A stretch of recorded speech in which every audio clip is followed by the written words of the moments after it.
sag. Oh, let me see.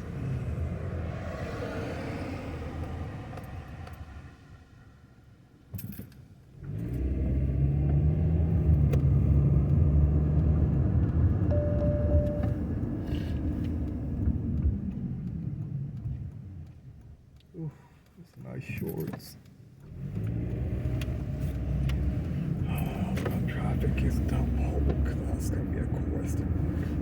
This is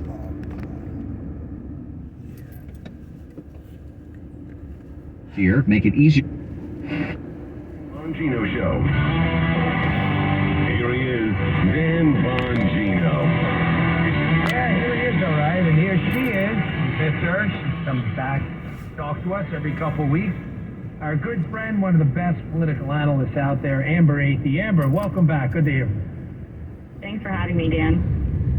So, I've been dying to talk to you post-election to get your take on what happened. But first things first. Last night was the Trump speech. You know, it's interesting.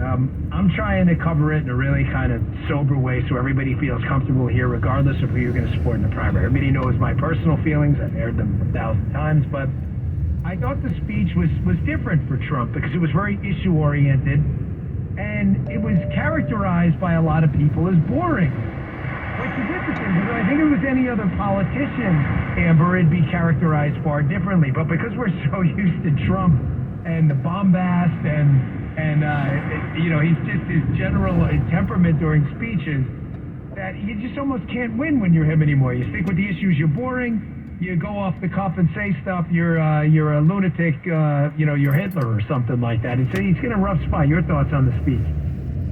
Yeah, I mean, I like the speech. I think it was pretty funny to watch people characterize it as sleepy or low energy, harkening back, Right. of course, to Trump's own attacks on Jeb Bush back in 2016, because typically the words that would be used to describe a speech like that would be measured or disciplined or focused. But Trump doesn't get that luxury, and I like that he talked about the issues. And again, it's kind of funny to hear the same people who constantly accuse Trump of being divisive and overly bombastic also criticize him for the speech that he gave last night.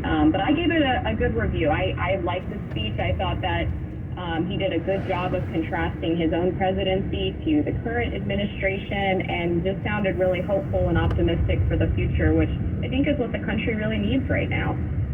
Yeah, that's an excellent point you made about the use of language to kind of frame an issue. How you're right, anyone else would be calm, measured, direct, issue focused, but because they're used to expecting something totally different, they have to find a way to just dump on this guy all the time. Another point I wanted to get your take on, we're talking to Amber Athey, the whole primary thing. You know, I'm getting some commentary from listeners. They say, well, a DeSantis-Trump primary is going to be really destructive. It's going to destroy the Republican Party. You know, it's very apocalyptic to talk. It's very like Book of Eli stuff. I don't buy it, Amber. I just don't see any evidence of that. I mean, the Obama-Hillary thing was a disaster for both of them, went on forever, and it made Obama sharper. It made him build out his donor list and be more aggressive. And he won. I mean, Trump fought off, 16 competitors? Who even knows? In 2016, he went on to win. You had a brutal Bush-McCain primary. Bush won. I mean, I just don't see any evidence that primaries are inherently destructive to a future campaign after you win. No, I don't see that either, and frankly, I would kind of welcome the debate if DeSantis does end up running. I don't think that the assumption should be that it's going to be Trump. I think he has a lot of things going for him. I feel very conflicted about the issue, frankly. His endorsements in the toss-up races in the midterms didn't pan out very well. I didn't think it was necessary for him to attack two of the party's most popular governors heading into the race, but he's also the father of the GOP realignment and had a really good presidency. So I think there's some things going for and against him, and the party should absolutely be having that debate. I think my biggest issue right now is that the fact that he announced last night has overshadowed a lot of the other conversations about who else needs to be held accountable in the GOP for the lackluster performance last Tuesday, and it's allowing a lot of these really bad actors to escape accountability for their own actions or inactions in helping the party win. You know, that's where I want to go next. So it's a perfect segue. We haven't spoken to you in a couple of weeks, and obviously now the elections are starting to flesh out. It looks highly likely and not inevitable at this point that the GOP is going to take the House, which is a win, not by the margins we'd like, granted. It may be one or two House seats, that's it. But the Senate side was just a train wreck. The governor's side was a train wreck too. I mean, even if you factor in the midterms with Glenn Youngkin, it's still a train wreck with so few successes there. It's horrifying. But I have a theory about it. I'd love to get your take on it. Having grown up in New York in the Giuliani era, things have to get really bad to wake people from this slumber. Not us. Conservatives see it coming and see the train getting ready to wreck. But liberals are so attached to the brand sold to them by their college professors and the media for like 2 decades of their life or something like that, that they're just not ready to shake it yet. And the thing is, that I said on my Fox show is things just haven't gotten bad enough yet, but they will. And your general thoughts on that?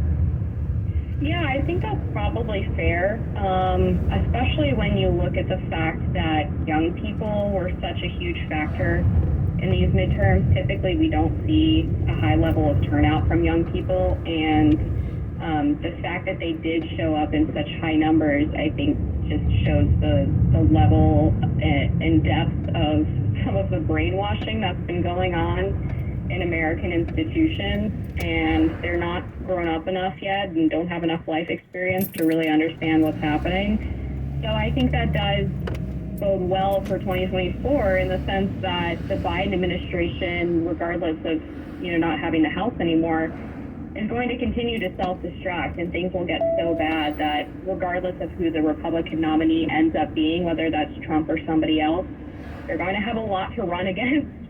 But these midterms also showed us that it's not enough to just run against something. You have to have a viable alternative. And I think one of the biggest mistakes that the party made collectively, both between Kevin McCarthy on the House side, Mitch McConnell on the Senate side, and then Ronna McDaniel over at the RNC, is that there was not a consistent vision for the country, and just running against how bad Biden was didn't work, just like how we saw Hillary Clinton running against how bad she thought Trump was in 2016 didn't work.